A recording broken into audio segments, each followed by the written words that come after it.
like to start off by giving a big congratulations to Ramon Alarcon. Did I say that right? Alarcon? I can't roll my R's. So it's Ramon Alarcon. He's our translator, and he does a lot of other things for us. And his wife had a healthy baby boy today, Ramon the third.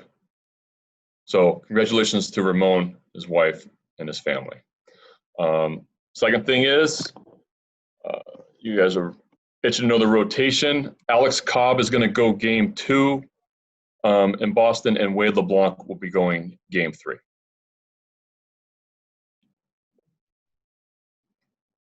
And that's all the hot off the press items I have for today. All right, Rock, you can lead us off with questions. Go ahead. Hey, Brandon. How close would you say you are now to determining the 30-man roster? And do you have any more of a feel of whether Hunter Harvey's going to be on it? Yeah, we're close. We met up for a while this morning. Those conversations are still going. But yeah, I think we're narrowing it down here to the last spot or two, and we should have a decision here sometime later today. Oh, and then Hunter Harvey. Yeah, that's very doubtful that he's going to break with us. So he's still got some soreness, and hopefully he gets healthy soon, and we see him on the mound. He's a big part of our club. So I think the chances of him breaking with us are extremely slim. Rich Dubroff, you're up next. Go ahead, Rich. Brandon, does Harvey's unavailability change the makeup of the club, meaning the number of pitchers versus position players you'll carry? I think it just gives somebody else an opportunity. I don't think we're going to go one less.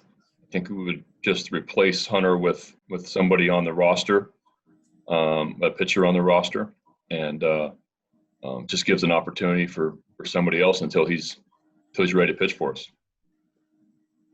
Joe Trezza, you're up next. Go ahead, Joe.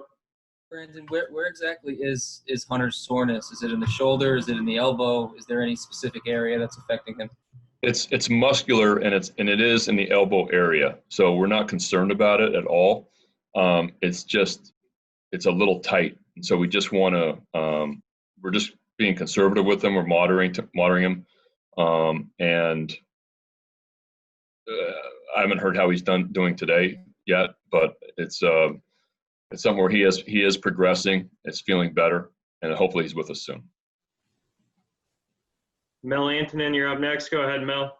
Brandon, it's one thing to have protocols for summer camp and a new normal, working out and getting ready for the season. What are the challenges going on the road, and can they be riskier? Did you have to remind the players not to get lax given its road trips? Yeah.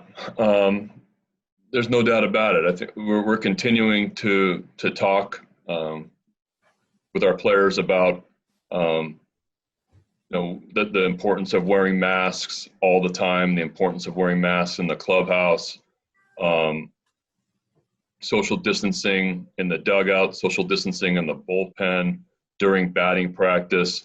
The things that just aren't normal for us still aren't in a lot of ways. We're getting used to it, but I think it just takes constant reminders, and we're trying to stay on top of it. It's very, very important to us that we're following all the protocols, and I think that's just going to take continued conversation and reminding each other about wearing masks, social distancing, etc. Steve Molesky, you're up next. Go ahead, Steve. Are you still weighing 2 or 3 catchers? And does the taxi squad for the first 5 games, where one is supposed to be a catcher, impact that, knowing you'll have a third guy there, when the taxi squad? All a part of the conversation. Yeah, that's all being weighed. That was all being weighed this morning. Nathan Ruiz, you're up. Go ahead, Nathan. Brandon, you've got to experience it in 3 parks now. What do you make of the fake crowd noise? I like it. I think it's if we're not going to have a crowd, I think it's the next best thing. it's definitely different when there's not, and that you have there's a little bit of a buzz in the stadium.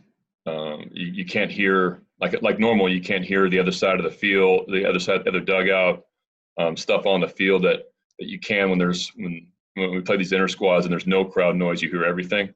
You still have to, your conversations in the dugout might have to be a little louder, like normal.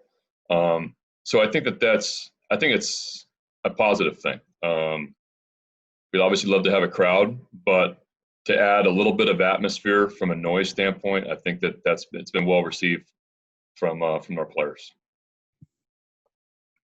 Dan Connolly, you're up. Go ahead, Dan. Brandon, what's the likelihood of John Means pitching against the Marlins at this point? And also, is there anybody else that you're kind of on the fence with as far as the injured list is concerned with the 30-man roster? I think that it's if everything works out well and he is progressing nicely, I think there's a really good chance that he could pitch in one of the games against the Marlins.